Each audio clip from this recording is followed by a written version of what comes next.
je crois que je suis un swami. Mais en réalité, je suis juste un acteur dans ce monde et je tente de me réveiller à ma réalité éternelle. Donc, aujourd'hui, on va parler du Purushottam Yoga. Est-ce que vous saviez que dans la Bhagavad Gita, il y a le yoga de Krishna? C'est le yoga de la personne suprême. C'est dans le 15e chapitre. Krishna, il explique le yoga que lui pratique personnellement. Mais avant tout, on va réciter les prières avant de commencer. Om Namo Bhagavate Vasudevaya.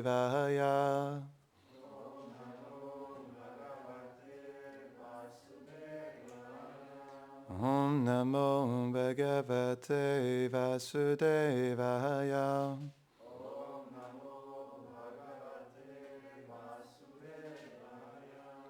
Om Namo Bhagavate Vasudevaya.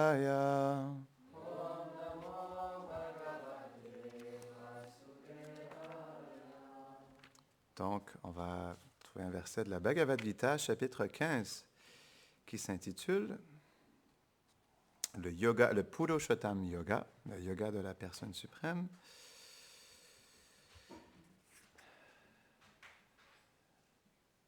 Oui. Chapitre 15, verset 5. Nirmana moha jita sangha dosha adhyatma nitya vinivrita kama dvanver vimukta sukha dukha samgir gachandya muda padam bhavyayam tat. Traduction. Les êtres dénués de prétention et de concupiscence, qui ne se laissent plus fourvoyer par l'illusion, les mauvaises relations, la dualité des joies et des peines, qui comprennent l'Éternel et savent, sans confusion aucune, comment s'abandonner à la personne suprême, atteignent ce royaume éternel. Commentaire. La voie de l'abandon à la personne suprême est ici décrite avec précision. Il faut d'abord ne pas se laisser illusionner par l'orgueil. Car si l'être conditionné éprouve tant de mal à s'abandonner au Seigneur suprême, c'est à cause de son orgueil, qui lui fait croire qu'il est lui-même le maître de la nature matérielle. Il doit, en cultivant le savoir véritable, apprendre que la nature matérielle n'est pas sous son contrôle, mais sous celui de Dieu, la personne suprême.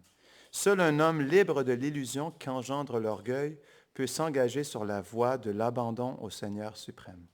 On ne peut en effet s'abandonner à Dieu quand on recherche en ce monde l'admiration des hommes.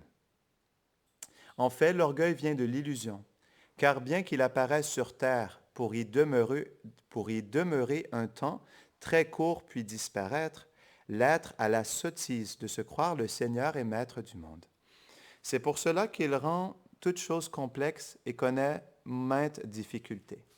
L'univers entier est mu par ce sentiment de domination qui habite les êtres.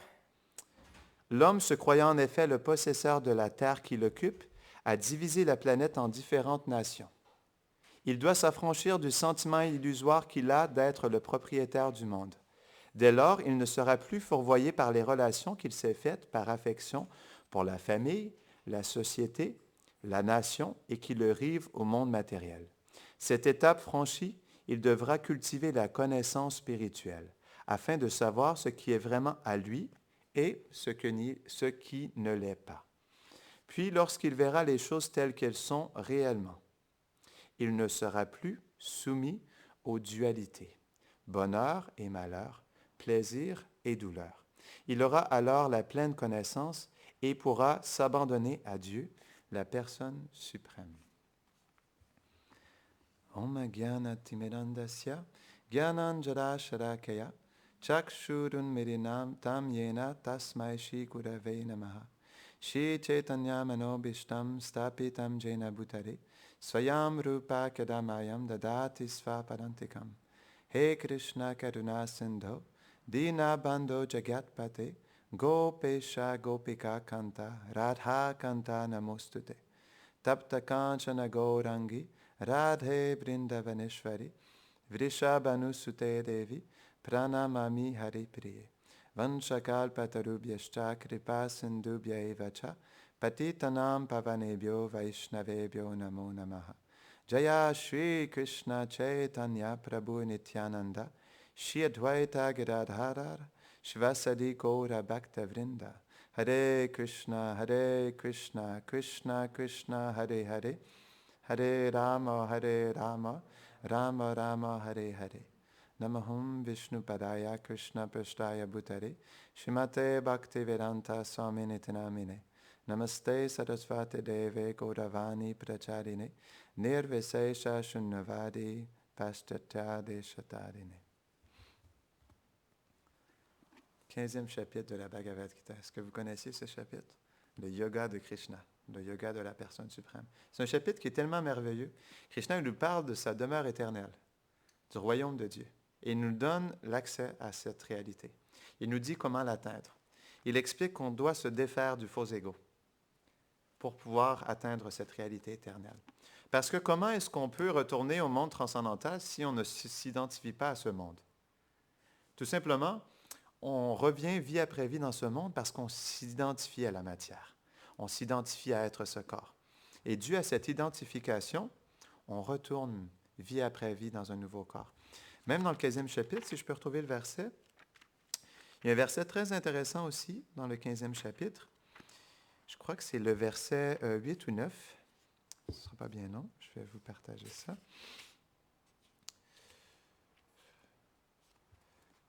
Tout comme l'air véhicule les odeurs, l'être vivant en ce monde emporte d'un corps à un autre cette différente conception de la vie.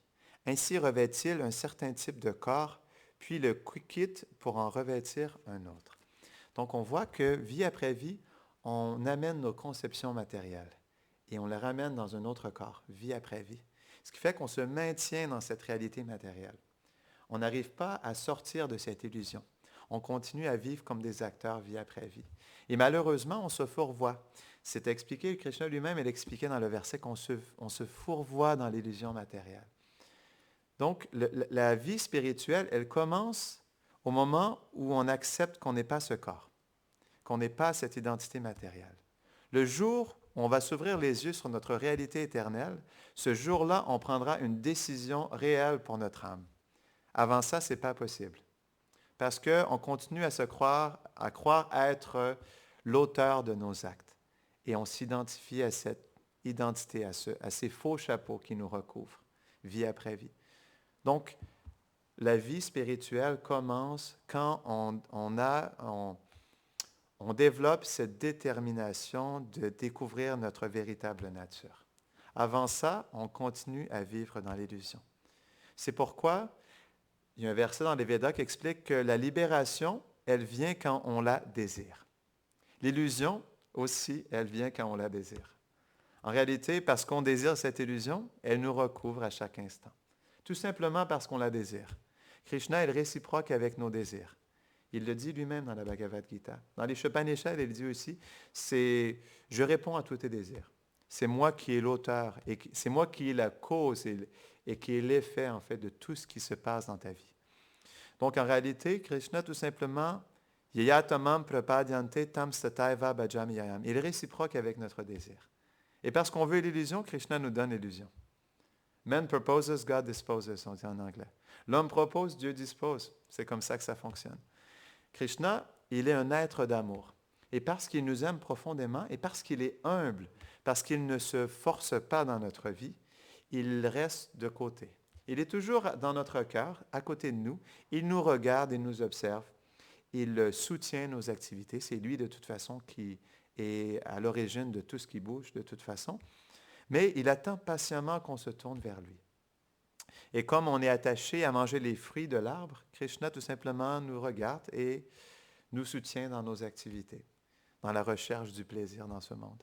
Mais en réalité, on ne laisse pas la place à Krishna de se manifester. Et comme on ne lui laisse pas la place, Krishna nous donne l'énergie matérielle. Parce qu'en réalité, même ce qui nous entoure, ce corps qui nous recouvre, tout ça, on pourrait dire, c'est une énergie de Krishna. Et cette énergie, en réalité, elle est faite pour servir Krishna. Elle est faite pour relationner avec lui. Et tout simplement, lorsqu'on prend cette énergie, lorsqu'on la perçoit et lorsqu'on l'utilise pour son plaisir, alors à ce moment-là, Krishna se cache et il nous laisse juste entrevoir l'illusion matérielle. Parce que cette énergie, elle vient de Krishna et elle est faite par lui et pour lui. Même, il explique ça dans le 10e chapitre de la Bhagavad Gita, il explique ses opulences dans ce monde. Je suis la lumière du soleil. Je suis le feu de la digestion. Non. Je suis la fragrance dans la fleur. Je suis l'aventure. Je suis le plus grand de tous les tricheurs. Non. Je suis de tous les sages, je suis Narada Muni. Des montagnes, je suis les Himalayas. Non. Des étendues d'eau, je suis l'océan. Donc, il explique qu'il est présent dans chaque chose. Donc, en réalité, il n'y a pas d'illusion. Mais tout simplement, lorsqu'on enlève Krishna du portrait, la seule chose qu'on voit, c'est l'illusion. Parce que si on ne veut pas regarder Krishna, qu'est-ce qu'on va voir? Non? Parce que Krishna, il est tout. Mais lorsqu'on veut enlever Krishna de notre vie, de ce qu'on perçoit et de ce qu'on goûte, à ce moment-là, c'est l'illusion matérielle qui se manifeste. C'est ça, Maya. C'est tout simplement une conception. Dès qu'on veut vivre sans Krishna, l'énergie matérielle, elle nous recouvre et elle nous met dans l'oubli de notre propre personne et aussi de la personne suprême de Krishna. Donc, le 15e chapitre, c'est un chapitre qui est extrêmement pertinent dans notre vie parce qu'il nous aide à comprendre la réalité éternelle. Pourquoi, en fait, nous goûtons les choses dans ce monde? D'où vient le plaisir? D'où vient la beauté? Toutes ces choses, Krishna il explique dans le 15e chapitre que ce monde est une réflexion du monde spirituel. C'est comme, par exemple, la réflexion d'un arbre dans un lac. C'est tout simplement une réflexion. Donc, ce n'est pas la pleine réalité. Donc, tout ce qu'on cherche dans ce monde, c'est tellement temporaire, parce que c'est juste une réflexion temporaire. C'est juste un mirage en réalité. Et on cherche le bonheur dans ce monde, mais on ne peut pas l'obtenir parce qu'on court après un mirage. C'est une réflexion, ce monde matériel. Et en plus de ça, on ne vit même pas dans notre vraie identité. On vit des fausses personnalités. Ça, c'est tellement quelque chose d'important à comprendre. Ce n'est pas qu'on arrête de vivre, mais c'est qu'on vit en comprenant qu'on n'est pas cette personne. On n'est pas monsieur ou madame ou peu importe ce que nous sommes, non. On doit accepter dans son cœur, sinon on ne pourra pas progresser spirituellement. On va juste rester dans l'illusion, jour après jour, mois après mois, vie après vie, et on continue en fait la roue dans le monde matériel. Donc on doit avoir une détermination dans son cœur. La même chose que les gens dans ce monde ont, ils ont une détermination de bâtir une identité, non? De bâtir une carrière, de bâtir une famille. C'est leur détermination. Et c'est normal parce qu'on est une personne à part entière. On est des êtres vivants. On a des sentiments. On a une pensée. On a une volonté. On cherche à vivre, à expérimenter des choses. Donc c'est naturel. C'est pourquoi dans ce monde, on s'attache à cette personnalité. Mais le point, c'est qu'on peut vivre quelque chose de tellement plus profond, de tellement supérieur à ce qu'on vit en ce moment. C'est ça le point. Et le problème, c'est que Krishna, il explique ça dans le 2e chapitre, le verset 40. Il explique Nirabhikra manashosti pratyavayo navidyate svalpam apyasya dharmasya trayate mahato bayat. Que lorsqu'on s'engage dans la voie de la dévotion, même si on le fait un tout petit peu, il n'y a pas de perte ni de diminution. Et on se protège du plus grand de tous les dangers, qui est de retourner dans un autre corps matériel. Et on ne sait pas dans quel corps on va revenir. C'est ça le point. On est peut-être riche dans cette vie, peut-être qu'on sera pauvre, ou peut-être qu'on ne sera même pas un être humain dans notre prochaine vie. Peut-être qu'on sera un chien, ou une araignée, ou une coquerelle, ou peu importe ce que vous pouvez imaginer. Il y a La planète Terre, c'est un film, non? C'est une télésérie. Il y a peut-être 11 heures de documentaire sur les différentes espèces vivantes dans ce monde. Vous pouvez voir en fait tout ce que vous pouvez devenir dans ce monde matériel. Je me rappelle, quand on était au Canada, on avait un ashram dans les Maritimes, c'est l'est du Canada, à Halifax, et à tous les mardis, on avait Tuesday Night Pizza. On faisait une soirée pizza en regardant le film BBC La planète Terre. Et c'était drôle parce que c'était comme un cauchemar à regarder ce film, parce qu'on voyait des animaux qui souffraient tellement, qui étaient toujours dans une crainte constante de se faire bouffer par une autre entité vivante. Je me rappelle, il y avait Vous pourrez regarder vous-même si vous êtes curieux. Donc, il y avait un verre. Donc, ça, c'est dans des cavernes. Peut-être c'est en Amérique du Sud, je ne me rappelle plus exactement. Donc, il y avait des verres luisants. Donc, vous regardez, à l'intérieur de la caverne, vous regardez le plafond et c'était comme des étoiles lumineuses. Mais en réalité, c'était des verres lumineux qui étaient accrochés après des fils. Et donc, il laissait pendre des fils gluants du plafond de la caverne. Et tout le fil entier, il était lumineux parce qu'il y avait une substance à l'intérieur du verre qui faisait en sorte que le fil devenait lumineux. Et là, il y avait des papillons qui étaient attirés à cette lumière et qui se collaient sur le fil gluant. Et là, il y avait le verre lumineux qui était tout au-dessus et qui commençait à rire parce qu'un papillon était entré dans son piège.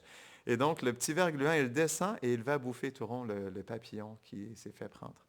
Donc ça, c'est le monde matériel. Et je me rappelle, j'étais à Toronto, au Canada. Donc, il y avait un Swami, Devamrita Swami, il donnait une classe à des étudiants. Il parlait de la réincarnation, la vie après la mort. Et j'ai été complètement choqué quand j'ai entendu les réponses que les étudiants lui ont données. Il posait des questions aux étudiants. Il leur demandait, il leur disait, si tu te réincarnes dans ta prochaine vie, si tu as un autre corps, quel corps aimerais-tu avoir? Et donc, les gens ne parlaient même pas de l'âme spirituelle, même pas d'un être humain. Une personne a dit, moi, j'aimerais être un chat. Une autre a dit, j'aimerais être un dauphin. Une autre a dit, un chien. Et une autre a dit, un poisson volant. Une personne a dit un être humain. Une personne a dit l'âme, au moins. Ouf. Une personne voulait devenir une âme spirituelle dans sa prochaine vie. Et donc, la personne qui avait dit qu'elle voulait devenir un poisson volant, Devamrita Maharaj, il lui a demandé, il lui a dit, mais qu'est-ce que tu vas faire si on t'attrape dans un filet et on te fait cuire dans la poêle? Et donc, la fille, elle a dit, ah, mais toute innocente, elle a dit, ben, les poissons, c'est rempli d'oméga 3. Si on me mange, ça va nourrir le cerveau de la personne qui me mange. Et là, j'écoutais ça, mais j'étais complètement choqué. Je me disais, mais c'est ridicule. Les gens sont tellement dans l'ignorance qu'ils sont prêts à devenir un poisson volant qui va se faire bouffer dans une assiette frit à l'huile avec des petites herbes italiennes. Et donc, je me disais, mais c'est complètement ridicule. Les gens sont tellement dans l'ignorance qu'ils sont prêts à devenir des chiens, des chats, des oiseaux, des poissons volants. Et je me disais, ça, c'est l'ignorance de la nature humaine. À quel point on vit dans l'ignorance qu'on n'est même pas capable de comprendre qu'on est une âme spirituelle et qu'on est fait pour vivre dans le monde transcendantal. Donc, le point dans ça, c'est que on se fourvoie tellement à être des acteurs dans ce monde. Et pas juste on est un acteur, on a un rôle, mais on n'est même pas ce corps. Ça, c'est le point. On n'est même pas ce corps, on n'est même pas ce mental, on n'est même pas ces sentiments, on n'est même pas ces désirs. Même notre pensée, notre volonté, nos sentiments, tout ça, c'est une illusion. Tout ça, c'est complètement une illusion. Donc, si on a un tantinet soit peu, un amour pour notre véritable personne, si on a de l'intégrité, de la dignité, du respect, de la compassion pour soi, on va chercher à s'émanciper de l'illusion matérielle. Parce qu'en réalité, on se fait violence jour après jour, vie après vie. Le point, c'est que ce qu'on essaie de faire on l'a déjà fait. Ce qu'on essaie d'accomplir dans cette vie, on l'a déjà fait, mais des millions de fois. Prahlad Maharaj, un jeune de 5 ans, il dit, en fait, lorsqu'on cherche le plaisir dans ce monde, l'action matérielle, lorsqu'on cherche à jouir de notre environnement, c'est comme mâchouiller ce qui a déjà été mâché, en réalité. On mâche ce qui a déjà été mâché. OK, excusez-moi, mais c'est juste pour faire le point. Certains sages disent même que c'est comme vomir et remanger son propre vomi. C'est quand même assez cru, mais en même temps, c'est la réalité parce que le point, c'est qu'on est quelque chose de tellement extraordinaire. On est fait pour vivre dans l'infini.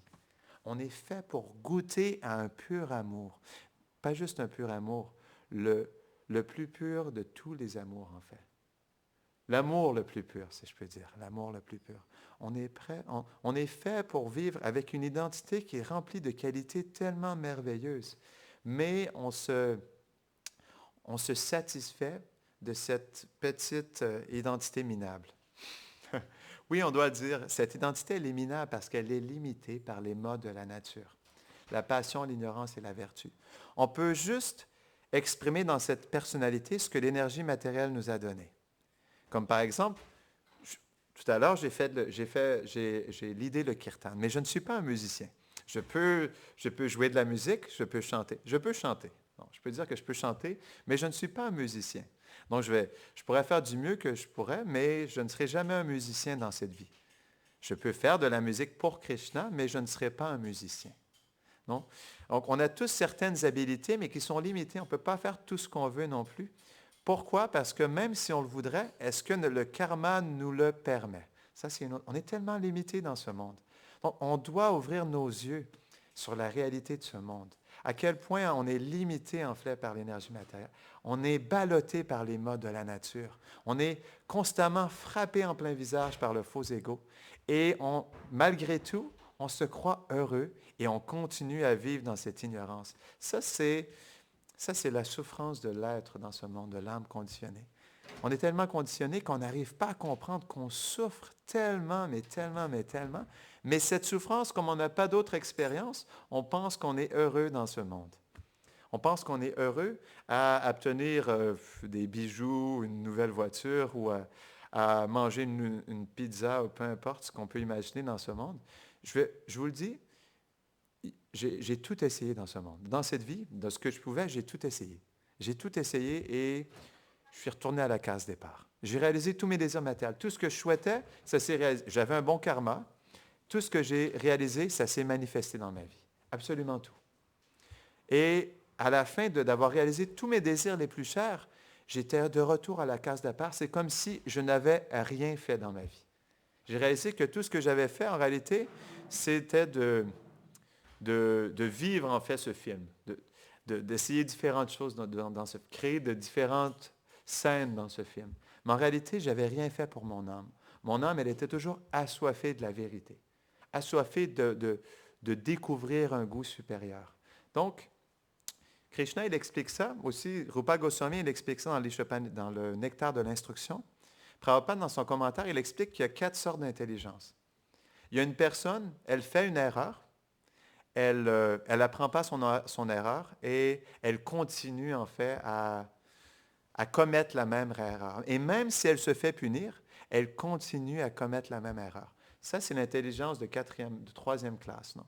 Donc, une personne, elle commet une erreur, elle se fait punir, et du coup, elle prend sa leçon, elle se pose des questions. Peut-être que je devrais arrêter de faire ça. Ça, c'est 2e classe d'intelligence.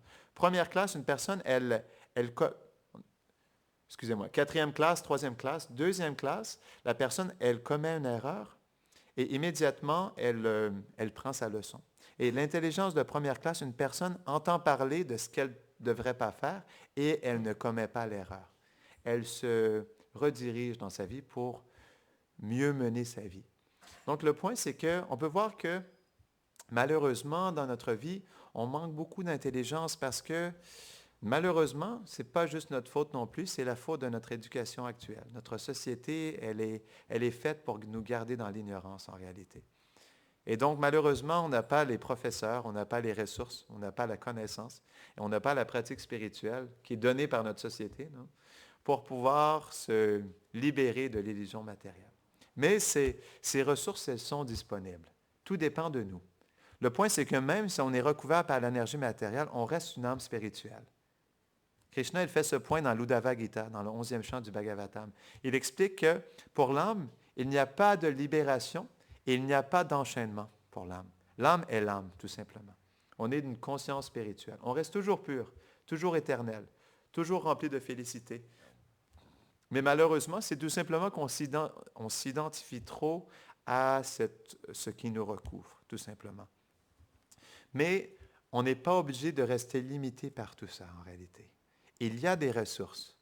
On peut transformer notre conscience, on peut la purifier et on peut élever notre niveau de conscience. Élever du corps, des sens, du mental, de l'intelligence et de l'âme, vivre au niveau de l'âme. Et même plus haut que ça, vivre au niveau du pur amour, de notre relation avec Krishna. Et ces ressources, elles sont disponibles. Il n'en tient qu'à vous de transformer votre vie. Il y a la Bhagavad Gita. La Bhagavad Gita, c'est notre compagnon de tous les jours. Chaque verset est une méditation portable qui nous aide à comprendre comment vivre dans ce monde. C'est les enseignements de Krishna. Krishna, ce n'est pas un être ordinaire, c'est la personne suprême. Il est en fait l'origine de tout. Il est l'origine de la connaissance, de la beauté, de l'amour, de la félicité. Tout vient de Krishna. Et donc, dans la Bhagavad Gita, il nous explique comment éveiller notre âme et se reconnecter à lui. Il faut juste s'appliquer dans notre vie. C'est tout simplement une question de désir, parce que tout est là, on ne manque de rien. Krishna, il est, même en plus, Krishna, il est dans votre cœur. Il est dans le cœur de tous les êtres et il est présent à chaque instant. Il désire relationner avec nous. Il nous aime déjà et il désire nous aider. Mais est-ce qu'on est prêt à se faire aider? On doit se poser cette question. Est-ce qu'on est prêt est-ce qu'on est prêt vraiment à se donner le plus beau de tous les cadeaux? En fait, de toute l'existence matérielle. On est ici depuis tellement longtemps, on ne doit pas se le cacher. Ce n'est pas notre seule existence. On a essayé cette pièce de théâtre qui ne fait aucun sens. On l'a essayé depuis des millions d'existences. Et le point, c'est que si dans cette vie, Srila Prabhupada expliquait ça, on a tellement donné de vie à l'énergie illusoire, pourquoi ne pas donner cette vie? On l'a déjà tellement répété. Tout ce qu'on essaie dans cette vie, on l'a déjà fait des milliers de fois. C'est comme la Matrix. On a déjà tout essayé. Donc, pourquoi continuer, en fait, à réessayer, à mâchouiller ce qu'on a déjà mâché? Donc, on peut se permettre, pourquoi ne pas se donner ce cadeau? De toute l'existence matérielle, le plus grand cadeau qu'on peut se donner, c'est de s'éveiller à notre véritable nature et notre relation véritable avec Krishna. Ça, c'est le plus grand cadeau qu'on peut se faire. Et ça, c'est du vrai amour. Ça, c'est la réelle non-violence. Ça, c'est vraiment la plus grande de toutes les célébrations. Le jour où on prend la détermination de retrouver notre véritable identité, de redécouvrir en fait notre relation avec Krishna. Ça c'est le plus beau de tous les désirs.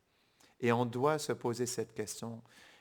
Est-ce que dans ce que je fais en ce moment, dans ce que j'ai fait dans le passé, dans ce que je fais en ce moment, dans peut-être de ce que je ferai dans le futur, est-ce que je suis satisfait? Est-ce que j'étais satisfait? Et est-ce que je serai satisfait à continuer à faire ce que je fais en ce moment? On doit se poser ces questions. On doit se regarder dans un miroir. On doit se poser des questions sur notre identité. Qui suis-je? Qu'est-ce que je fais dans cette vie? Quel est le but de mon existence? On doit arrêter de vivre comme des automates, comme des robots qui sont complètement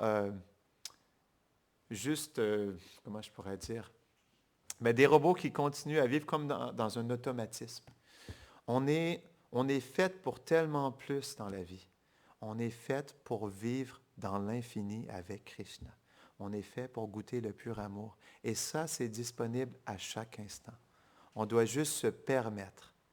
On doit juste se donner l'espace pour goûter en fait à ce goût supérieur et cultiver ce pur amour dans notre cœur. Donc, on va terminer ici. Est-ce qu'il y a des questions, des commentaires ou des réflexions?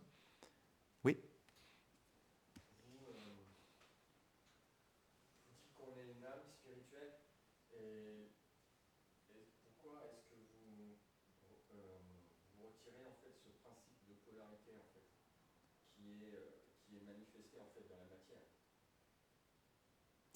Je ne comprends pas exactement ta question. Pourquoi, en fait, ce principe, cette loi universelle, qui est le principe, en fait, de la polarité, c'est-à-dire qu'en fait, le temporaire cohabite et coexiste avec l'éternel? C'est une très bonne question. Donc, le point, c'est que, donc, comme on expliquait tout à l'heure, il y a les dualités dans ce monde, le chaud, le froid. Mais ce qui est important, c'est de connecter ce qu'on fait à Krishna. Le point, c'est que, comme on expliquait tout à l'heure, c'est une réflexion, mais ça reste une réflexion dans le sens où il y a une substance dans cette réflexion. Sinon, on ne serait pas attiré par tout ce qui bouge dans ce monde. Mais ce qui est le plus important, c'est de connecter cette réflexion à Krishna, de spiritualiser notre existence. Parce qu'un bhakti yogi, c'est quelqu'un qui connecte sa vie à Krishna, tout ce qu'il fait. Ça, c'est le bhakti yoga. Le yoga de la dévotion, c'est tout simplement d'ajouter Krishna dans sa vie. Parce que de toute façon, comme tout est Krishna, ce n'est pas qu'on a besoin d'enlever les choses, mais on doit voir dans notre vie de tous les jours, dans nos relations, dans nos désirs, dans notre environnement, comment est-ce qu'on peut connecter Krishna à ce qu'on fait. Alors à ce moment-là, Krishna il se manifeste et au lieu de générer plus de karma, on génère la dévotion. Et ça purifie notre cœur. Même une mère qui s'occupe de son enfant, si elle le fait pour Krishna comme un service à Krishna, et elle comprend qu'elle sert une autre âme spirituelle, elle fait un service, à ce moment-là, même ce service-là, qui à la base on pourrait dire, illusionner une personne davantage, cette même action, cette même relation, elle libère l'être et elle purifie son cœur. Elle lui permet de développer sa relation avec Krishna. Donc ça, c'est la beauté du yoga de la dévotion. C'est ce que Krishna enseigne, c'est que tout peut être connecté à lui dans le but de développer une relation avec Krishna. Et ça fait naître la dévotion dans notre cœur. Est-ce que ça... Oui, dis-moi. Tout est toujours connecté. C'est tout simplement notre conscience qui n'est pas connectée. Notre fausse conception de la réalité. C'est ce qui est expliqué dans le verset, c'est qu'il y a des fausses conceptions je l'avais lu dans l'autre verset, verset 9, on maintient, on garde avec nous différentes conceptions matérielles vie après vie. C'est ces conceptions qui ne nous permettent pas de voir Krishna dans ce qu'on fait à tous les jours. C'est les fausses conceptions matérielles. Parce que on se perçoit, dans notre identité, on se perçoit comme quelque chose de séparé de Krishna. On ne perçoit pas Krishna dans notre vie. Et parce qu'on ne voit pas Krishna dans notre vie, on se voit tout simplement soi-même avec l'énergie matérielle. Et donc, du coup, on n'arrive pas justement à apercevoir Krishna dans tout ce qui est, malheureusement. Et c'est ce qui fait qu'on reste dans l'illusion matérielle. Parce que s'il n'y a pas Krishna, il y a moi. Et s'il y a moi, il y a cette opportunité de contrôler et de jouir de cet environnement.